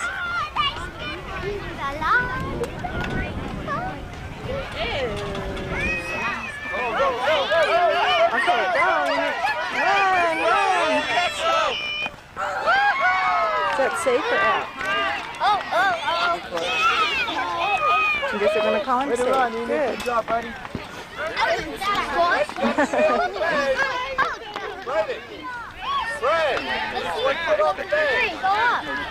I can really see a lot of improvement in both boys in just a little bit of this short season.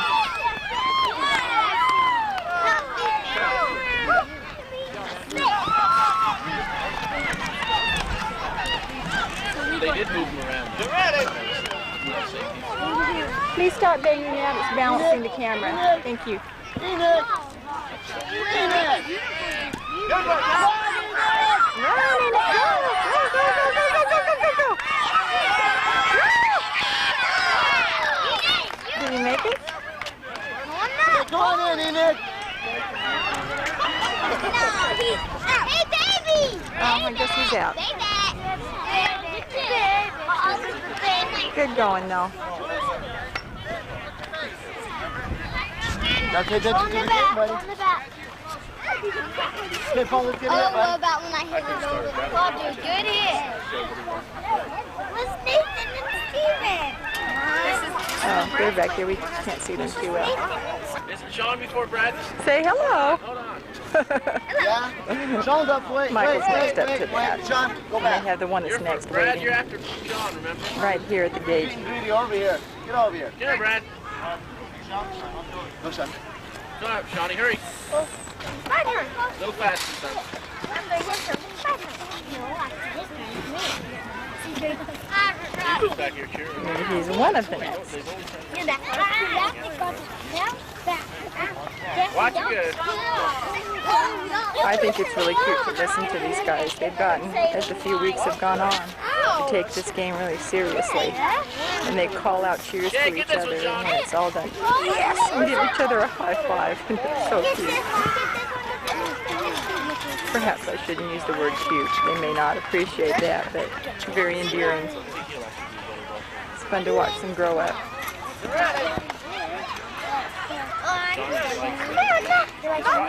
Enix in here someplace. There he is, sitting on the bench.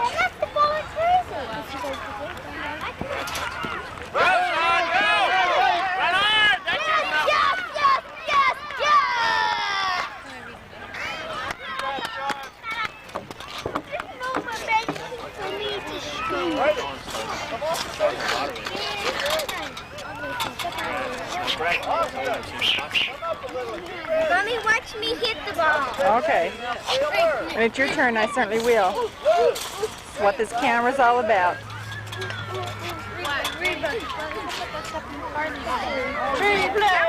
Post is right in the way when they come up to bat. The coach is right in the way. It's hard to really get them on the camera. Oh, I guess we're switching. Going outfield? The outfield spots that these boys play each time. Michael is playing first base over here, which is quite an honor. And over here at third base, there is Enix. Their favorite place to play is catcher, because that always has something every time somebody comes up to bat. How can you say that? Get Austin, buddy. I apologize for how bouncy this film is going to be. I don't have a tripod.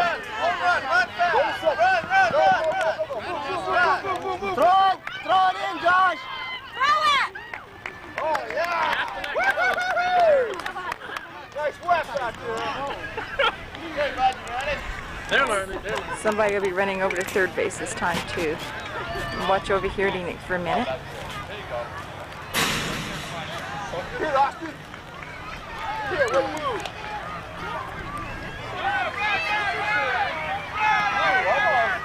Slow down, bitch. Slow down.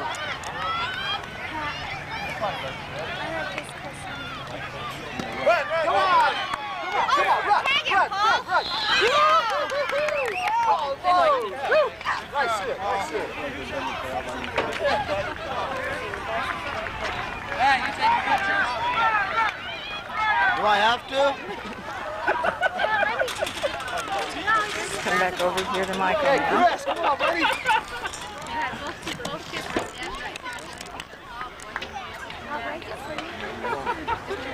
Come on, Chris, run! Oh, come on! Run him out!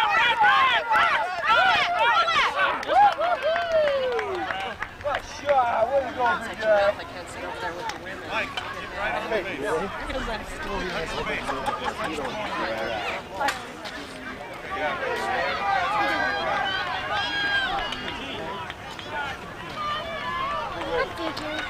you ready, buddy? We are ready to run.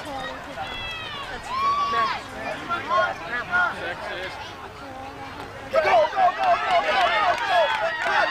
Chris, run! Come on, Jared.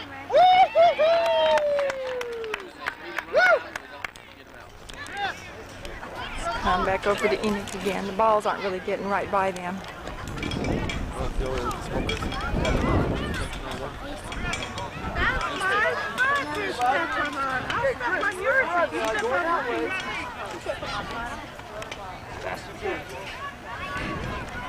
now this little kid is second, third base.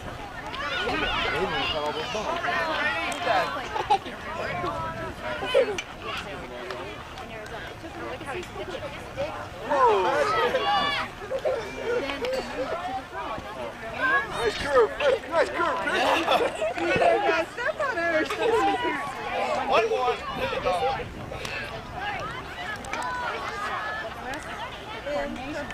Good go,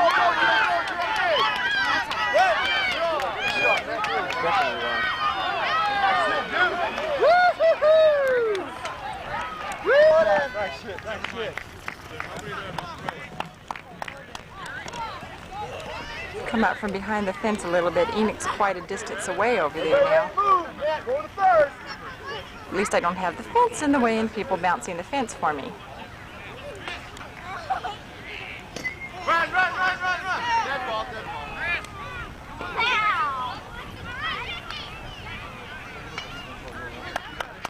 Very good, guys. Here we go. Go! Woo-hoo! Wow. Keep going, keep going, keep going, go on, run, run, run. Run in! Woo-hoo-hoo! Nice job, Red. It's not necessarily the best view, looking right between people's legs. Where's Enoch now? Way over there.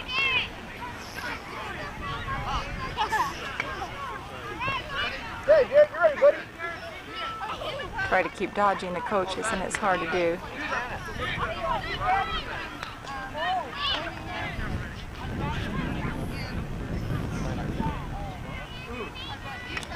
Come on, big guys. You're over one. Woo-hoo! Go, big guy, go! Woo! Yeah! Here. Woo-hoo-hoo! Is that five? Good job. Josh!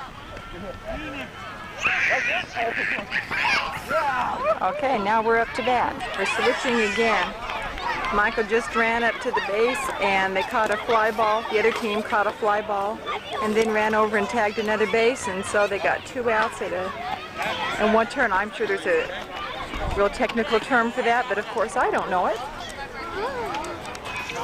But anyway, Michael never got to bat. He was standing there at the base, so next time for sure. I hope there's another inning. I don't quite know how they count the innings. They don't count the runs. No team wins or loses. It's just more of learning how to play the game. And when enough innings have gone by, they stop the game. And I don't know if we'll get another chance up to that or not. I certainly hope so. So you can see the guys try again. Let's see, where are Michael and Enoch going to be this time? There they are over there. There's Michael, there's Enoch headed. Okie doke.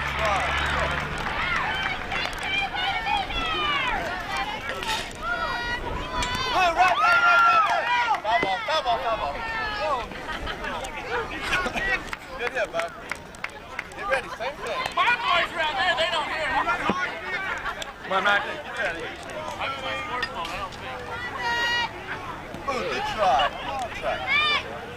Oh, a little bit. Oh, yeah, we got to use the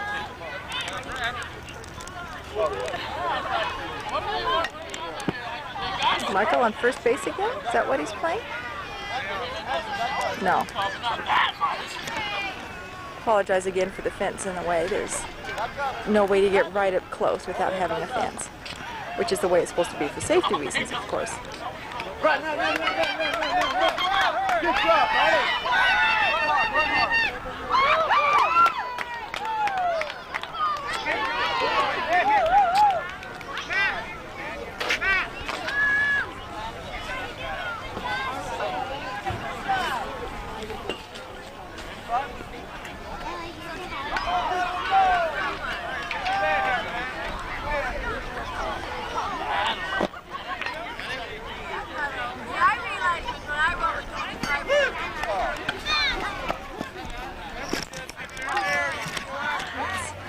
Sorry, I lost my balance there.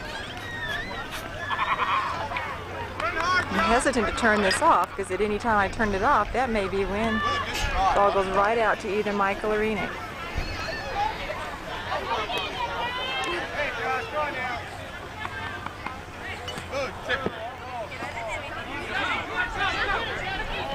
Here's a little guy on the other team up to bat. They are so cute. Wow, good job. Come on, Enoch, get it.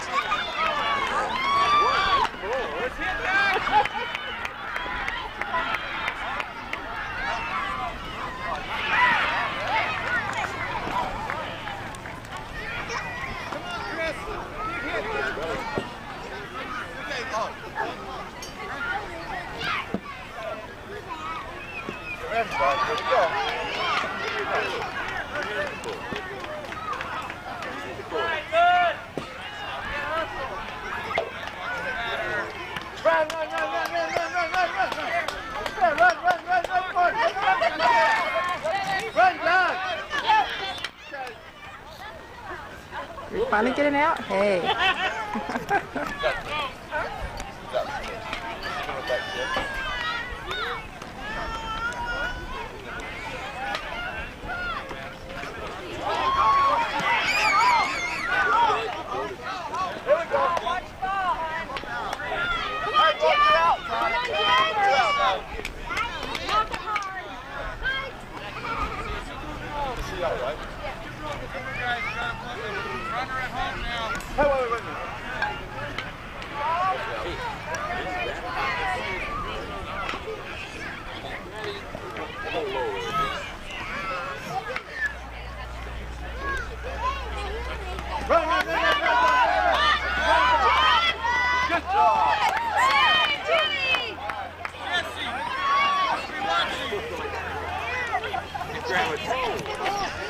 Get this bounced in the fence there.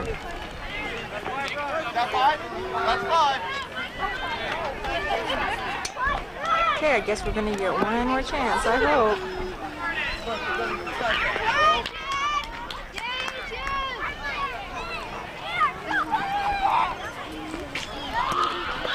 Now, hopefully, Michael will get up to bat.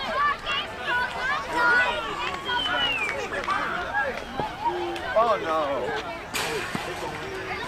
Yes, here's Michael.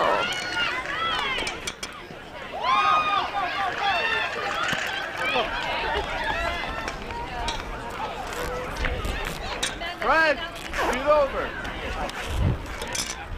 Let's see, how am I going to get to Here we him? go now.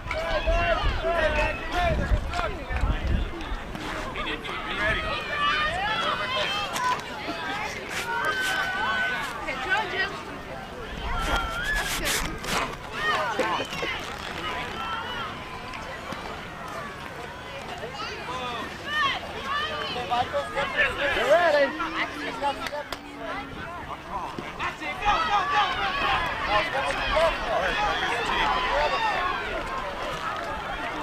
They get 3 tries, and if they don't get it on the 3rd try, they go ahead and use the tee, so it doesn't hold the game up.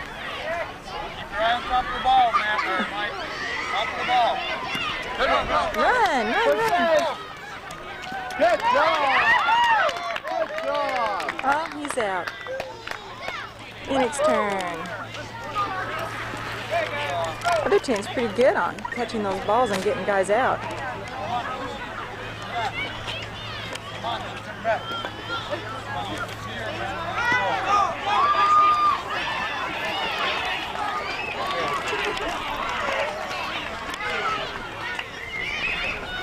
Okay, get ready, infield. Ready. Okay, good man, bud. Luke.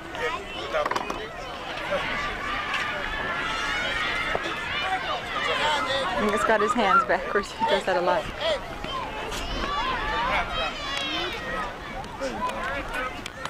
Good, Enoch. Do it. Whoops. Good try.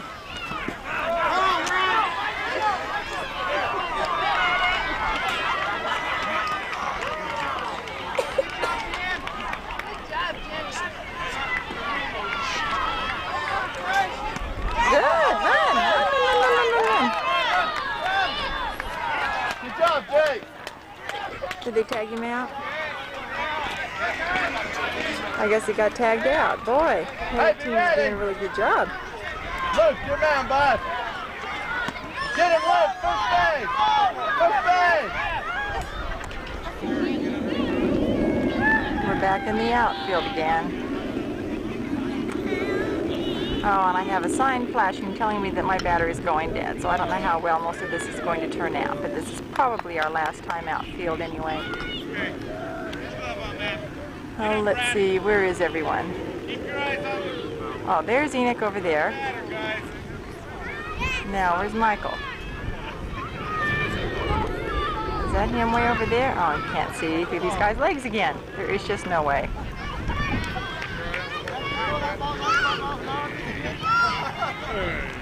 There's Michael over there. Just catch him there for a second. And then Enoch's over here. Doing good baseball stuff, kicking the dirt.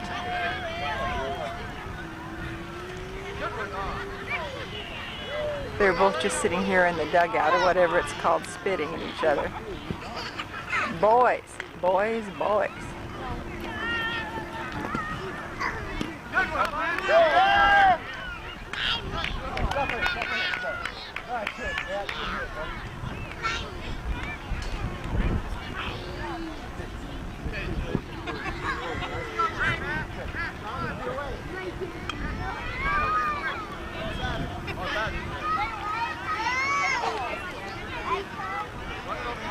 Today when they were up to bat, Michael and Enoch, neither one of them actually did as well as they had done at their last practice. It's too bad that wasn't on tape. They both really whacked that ball good. Excuse me, whacked the ball well.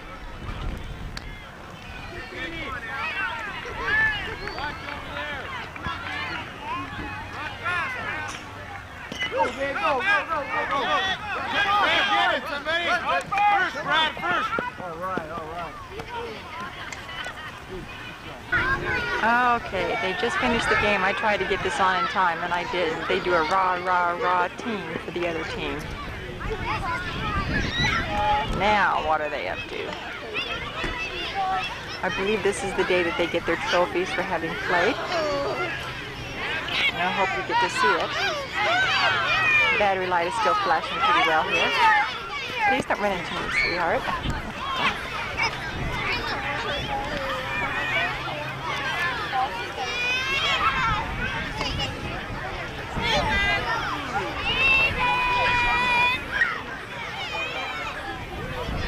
They usually get treats after the game too, a piece of candy or something.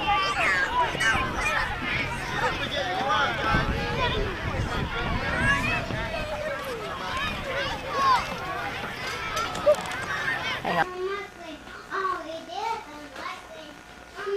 This is Michael's costume. Now who are you, Michael? Somebody. Somebody? Well, somebody who? Somebody. Well, what time? A ninja. You're a ninja, huh? Well, do me some ninja stuff for me. Gotcha. All right, do the 5 swords.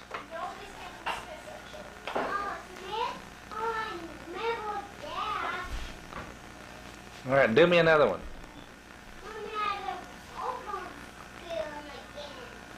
All right, very good. Now back up some and take 3 steps back. There you go. Now, do them one more time for me. What?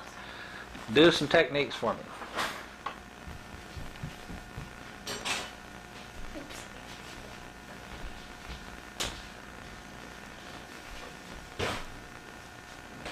Well, you pulverized it. Can I do some kicks for me?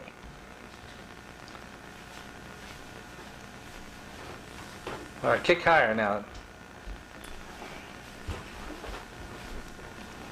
That's good. Ken, is that all you want to do for me? What else you want to do?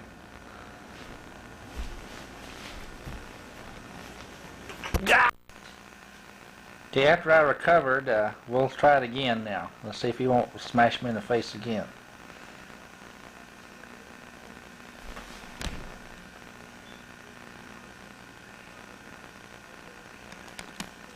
Got little squirrely eyeballs.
While you're fixing the garments, you're going to get wiped.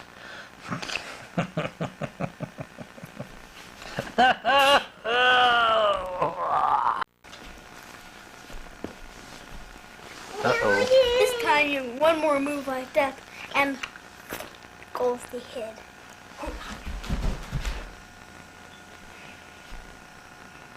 How about crushing hammer?